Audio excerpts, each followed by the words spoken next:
Mina olen Liilia Tali ja me oleme praegu Rõõmu talu rendikarjamaadel.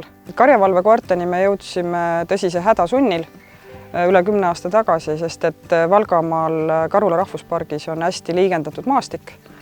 Väga ilus maastik, aga väga mugav ka metsikule kiskjale liikumiseks, et väga lihtne on jõuda mööda sooserva või mööda metsariba otse karjamaa serva. Ja me hakkasime siis otsima võimalust, kuidas kaitsta karja nii, et ei peaks teda öösel koju ajama, sest meie karjad on suured ja karjamaad asuvad kaugel. Ja jõudsime siis karjavalvekoerani ja see toimib tõesti kõige paremini, et kombinatsioon korraliku kõrge elektriaia ja karjavalvekoeraga töötab siis kiske vastu kõige paremini, ütleb meie kogemus. Et enne seda oli meil iga suvi ikka väga tõsiseid kiskerünnakuid. Hunt toimetas siin, ütleme, nädalase paarise vahega.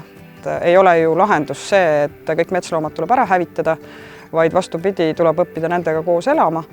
Ja siin on siis klassikaline silm silma hammas hamba vastu efekt, et meie hoiame oma rinnet koerte abil ja kiskjad lihtsalt taanduvad siis natukene sügavamale metsa ja söövad siis lammaste asemel kesikut ja metskitse, keda parajasti keegi ei valva.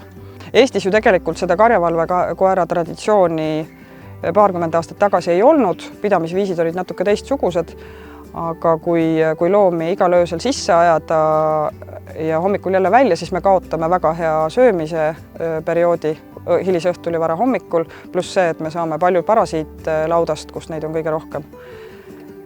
Ja seetõttu me otsisime siis viisi, kuidas me saaksime jätta looma tööpäevaringselt välja ja karjavalvekoeraga on see lihtne toimetada. Lihtsalt peab vaatama, et tõuk sobiks.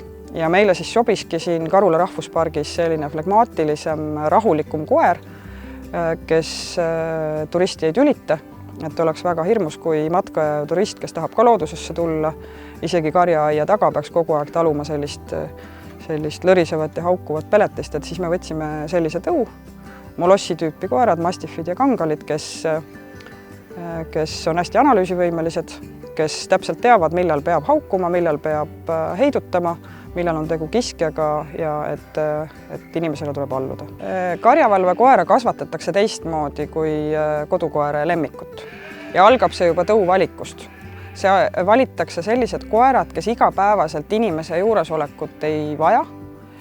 Nad tulevad, ütlevad tere ära, kui sa karjamaale tuled ja lähevad siis oma karja juurde tagasi. Juba see näitab, et nende sotsiaalne keskkond, nende turvaala on nende kari.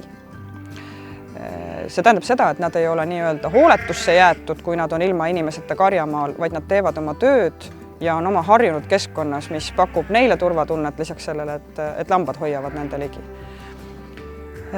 Ehk siis need molossi tüüpi koerad, kelle hulka kuuluvad näiteks Kesk-Aasia lambakoerad, Kaukaasia lambakoerad, mastiffid, Anatoolia lambakoerad, ongi valitud aastatuhandeid sellel põhimõttel, et nad saavad iseseisvalt hakkama ja nende juures käiaksegi töötingimustes üks kord päevas, vaadatakse üle nende seisund, olukord, kuidas neil läheb, kuidas karjal läheb ja sellest neile täiesti piisab.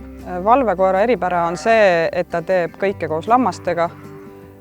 Tema peatuspaik, puhkekoht on lammaste juures, ta joob sealt, kus tambad, ehk siis meie tingimustes looduslikust veekogust, aga kui ilma veekoguta karjamaale on pandud lammaste jootmissüsteemid või jootmisnõud, siis ta joob sealt nende juurest. Inimene käib neid küll söötmas, aga söödetakse neid ilma mingi kausi või sööginõuta lammaste juurest.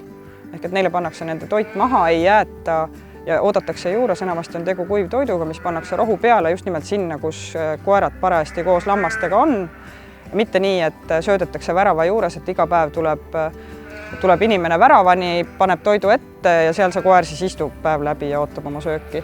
Vaid mõned kasvatuslikud nipid on tõesti see, et selle toiduga tuleb kõndida täpselt sinna, kus koer on koos lammastega, seal lammaste juures sööta, oodata, kuni viimane pala on ära söödud, et koer ei jääks oma toitu kaitsma ja kari koos koeraga liigub edasi.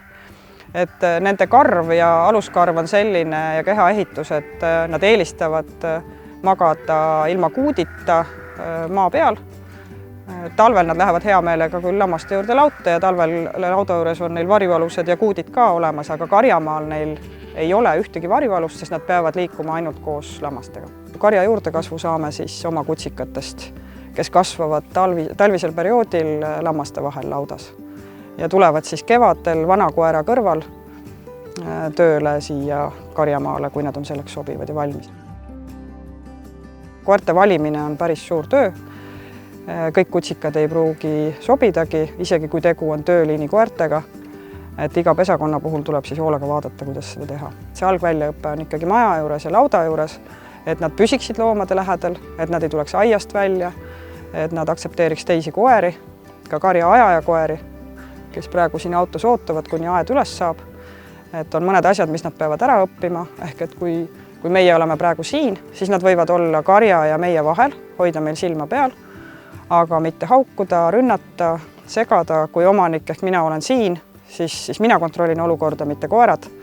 Et seda kõike saab karjavalvekoeraga teha, toimetada ja õpetada, et neil on omad reeglid, jah. Et need on sellised põhinüansid. Austama inimest, austama oma karja, oma lambaid, hoidma nende ligi, liikuma koos nendega, tulema vajadusel autosse, käima rihma otsas, sööma oma toidu ära siis, kui see talle tuuakse.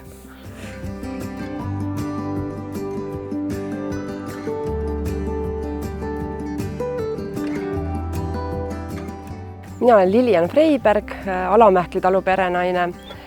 Minu talu kuulub ka maavillaste kogukonda ja mina pean merinolambaid. Merinolambaid sellepärast, et nende vill mind huvitab ja teiseks nad on väga head maastikuhoolduse lambad. Et meil on alati koos lammastega on koerad karjas, sest et siinne maastik on keeruline, siin on sood, metsad, et teisiti ei julge neid siin hoida. Minul on karjavalvekoerad juba 8 aastat olnud pärast seda, kui mul hundid käisid korralikult karjas, siis ma enam ei jäta ühtegi karja. Et siis oli mul niimoodi, et mul oli juba karjavalvekoer olemas, aga ei olnud igas karjas sees. Ja selleks, et oma koerad ei hakkaks murdma, selleks tuleb teha hästi palju tööd eelnevalt, et oma esimest karjavalvekoera ma õpetasin välja 1,5 aastat. See tähendab seda, et ma jälgisin teda nii, et tema mind ei näeks 1,5 aastat, enne kui ma sain temast väga hea abilise ja nüüd ma võin teda usaldada täiesti 100%. Ja mul on kahte sorti koerad. Ühed on need mastifid, nemad on aeglasemad, nende selline palmamise strateegia on pigem olla kuskil kõrgel, vaadata, et nad palju ei liiguvad koos karjaga, aga siis Itaalia karjakoer Maremma Abruzzi, siis tema liigub hästi palju, et kui tema saab endale uue ala, on see siis 10 hektarit või 5 või 1 hektar, siis tema esimese asjana teeb selgeks, kus on piirid ja tema teeb seda sellist nagu järelevalvet iga natukese aja tagant päeva jooksul, et temal on nagu kogu aeg selge, et kas on kuskil aed maas, kas on kuskil keegi tulemas, et nemad valvavad niimoodi hoopis teistmoodi, nemad valvavad seda ala, mis on neile antud. Ma käin oma koeri söötmas kord päevas.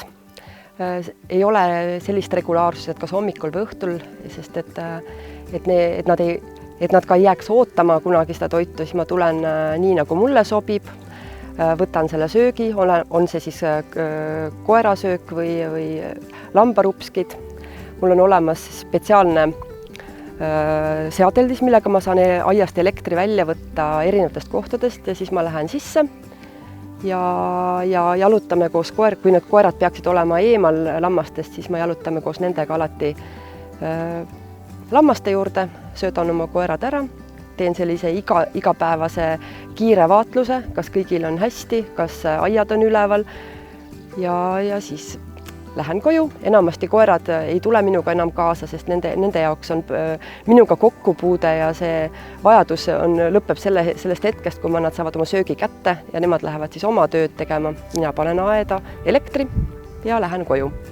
Ja nad ei ole ka kunagi käinud aiast väljas, nad ei ole kunagi mul olnud hoovi peal ega sellised muidu pereliikmed, kui nad ongi olnud terve oma elu alati lammastega ja see, ma arvan, on üks oluline osa karjavalvekoera õpetamisest, et ta jääb eluks ajaks sinna lammaste juurde, sest see ongi tema kari.